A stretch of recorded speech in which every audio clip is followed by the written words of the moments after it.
अब हम अपन दुखो ना कह सकिले। अच्छा हम नाजायज बोलते हैं चाचा।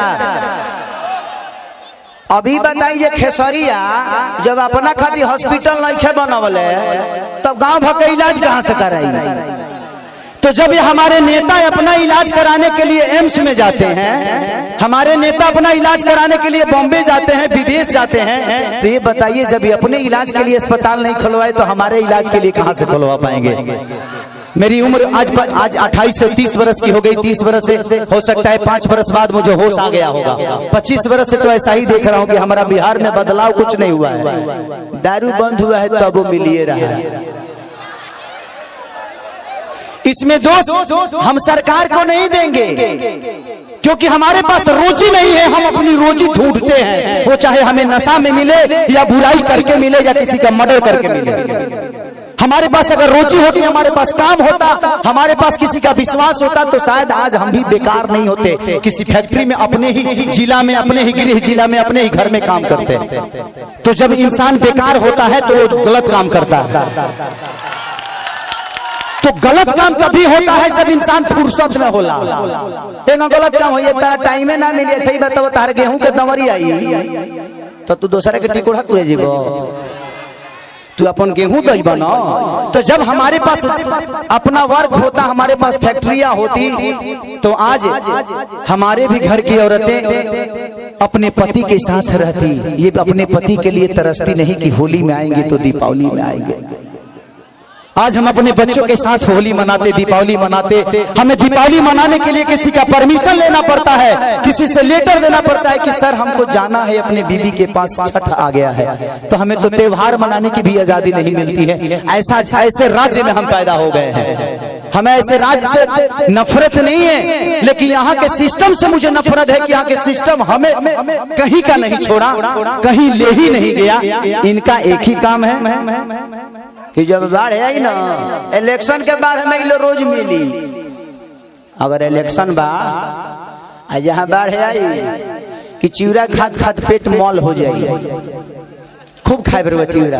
लेकिन यही इलेक्शन बीतते ही एक भी आदमी, हाँ, जो आपके दर्दों को समझता है। मैं किसी राजनेता पे उंगली नहीं उठा रहा हूँ, मैं सिस्टम पे बात कर रहा हूँ। मुझे दुख होता है ऐसे देख के। इस जमीन को देखा तो मैं अपने अखिलेश बाबा से बोल रहा था एक बात कि बाबा इतनी अच्छी जमीनें हैं, ऐसे ही जगह पे हम शूट करने जाते हैं तो वहाँ फिल्म सिटी बन गया है।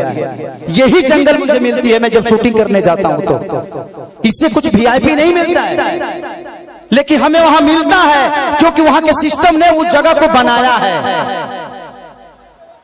व्यवस्था तो हमनी के बनावे के परी।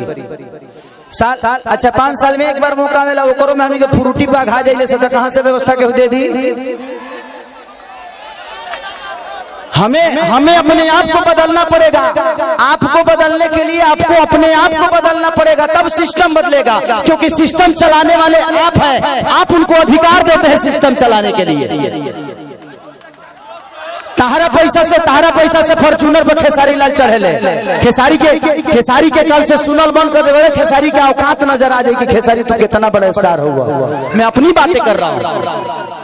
तो जब खेसारी लाल यादव की औकात आपके हाथों में है, मेरा भविष्य आपने तय किया है। एक दूध बेचने वाले बेटा, एक लिट्टी बेचने वाले बेटा स्टार आपने बनाया ना। मेरे पिताजी कभी मेरा सिनेमा नहीं देखते हैं, लेकिन आप लोग अपने बेटा के लिए अपना हाथ तक फाड़ लेते हो। तो मेरे बाप से बढ़ के आप सब होते हो, इसीलिए मैं हमेशा आप सबसे प्यार करता हूँ। मैंने अपनी जगह पहचानी। रास्ते खत्म नहीं होते हैं, जहां खत्म होते हैं वहीं से एक दूसरा रास्ता बनता है। वो आपको चुनना है कि आप जाना कहां चाहते हो। ये पत्थर भी विश्वास क्यों जगा देता है? हम राम को क्यों पूछते हैं यार? पूछने का कारण है कि राम ने कर्तव्य किया है, और हम पत्थर में भी भगवान ढूंढ लेते हैं। और हम इंसान होकर एक इंसान को नहीं बदल सकते। क्या हम अपने बच्चों का भविष्य तय नहीं कर सकते? पत्थर में विश्वास ढूंढ लेते हैं, लेकिन हम किसी नेता में अपना भविष्य नहीं ढूंढ पाते हैं, क्योंकि हम फ्रूटी पे बिकते हैं। हमें फ्रूटी छोड़ना होगा। 5 साल बाद मौका होता है, ऐसा काम कर दो कि आदमी लोग बन जाओ। अपने आप समझ में आ जाए कि नेतागिरी का होला। हर आदमी के लिए बात करता हूँ।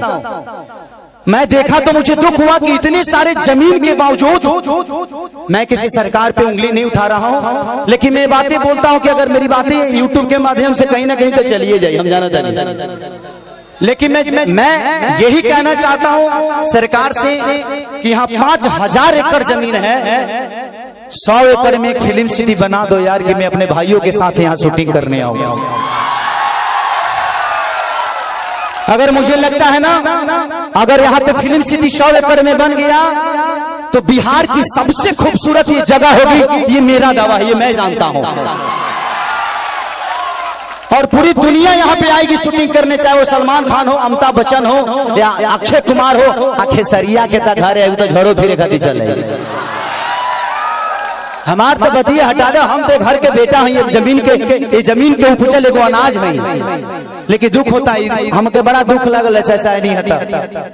ये जगह देख के दुख ना लगल है, इतना सुंदर जगह बने ओकरा बावजूदो हमनी के अपना जमीन पर फसल नहीं किस उगा पावत। ई हमनी के ब्रह्मणा बा, हमनी के कितना तकलीफ में बने जा।